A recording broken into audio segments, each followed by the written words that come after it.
Hello guys, ఇవాళ పచ్చి పులుసు ఎలా చేయాలో చూద్దామా. నేను ముందు పెట్టి నానబెట్టుకున్నాను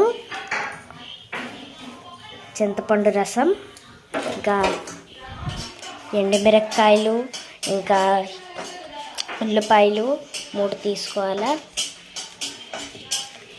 ఇంకా ఇలాగా వేపుకోవాలా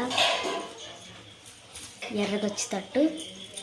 మళ్ళీ ఇలా బాగా వేపుకొని కొంచెం నల్లగా వచ్చేటట్టు చూడాలా. కాల్చుకుంటే అవుతుంది. ఎవరెవరిది కర్ర పొయ్యలు ఉంటాయి, వాళ్ళు కాల్చుకుంటే అవుతుంది. చూడండి, కొంచెం నల్లబడింది. ఎలా వేపుకున్నట్టు చూసుకోవాలా. చూడండి, కొంచెం నల్లబడింది. కొంచెంసేపు అలా వేపుకోవాలా, 5 minutes. దాని తర్వాత అయిపోయిన తర్వాత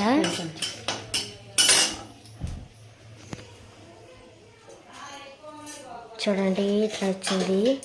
బౌల్ తీసుకోవాలా. ఇలాంటి బౌల్లోనే అవి వేసుకొని ఇలా ఉల్లిపాయని కోసుకోవాలా.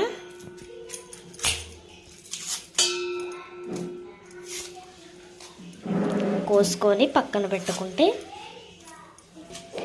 ఇలా కోసి పెట్టుకోవాలా. ఎక్కువ మళ్ళీ ఉండగా వద్దు.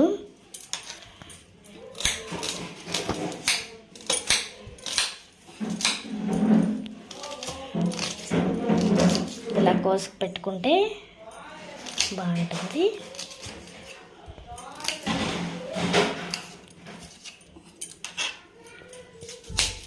రెండు ఉల్లిపాయలు కోసి పెట్టుకున్నారు అమ్మ,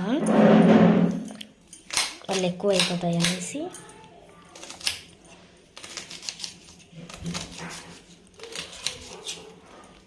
ఉందో ఇంకో చిన్న మొక్క ఉంది, అయిపోయింది.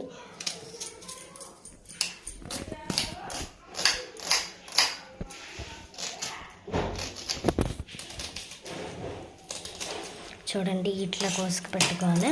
దాంతో తవండి తీసుకొని ఆ ఎండుమిరపకాయలు దాంట్లో పెట్టుకుంటే సరిపోతుంది.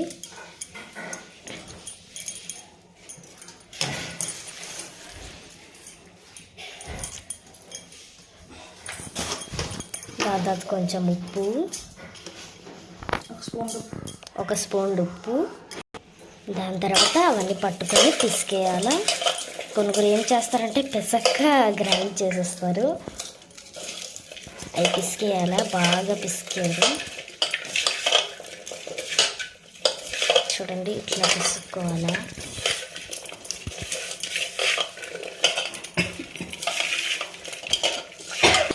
అదో ఎండుమిరపకాయలు ఉన్నాయి, అవి పూరా గ్రైండ్ లాగా అయిపోవాలా, పచ్చడి అయిపోవాలా పూరా.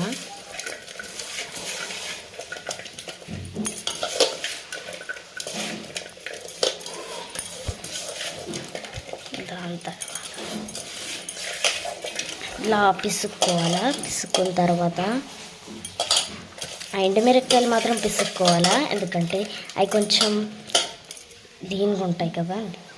పిసుక్కున్న తర్వాత దాంట్లోనే మనం పెట్టుకున్న పులుసు వేసుకొని తర్వాత అయిపోయింది. దాని తర్వాత కొంచెం కరివేపాకు వేసుకొని తింటాడు. ఇప్పుడు చూడండి, అన్నం పెట్టుకుందాం. అన్నంలో వేసుకొని తింటే బాగుంటుంది, అమ్మగా ఉంటుంది. మరి కూర అవసరం లేదండి, దాంతో అలా తినేయచ్చు. ఉల్లిపాయ ముక్క నంచుకుంటూ తిను, పెట్టు, తిను. చూడండి ఇదో మా చెల్లి తింటుంది. చూడండి మా అమ్మ తిన్నది. ఎలాగుందమ్మా? కమ్మగా ఉందని అన్నారు అమ్మా.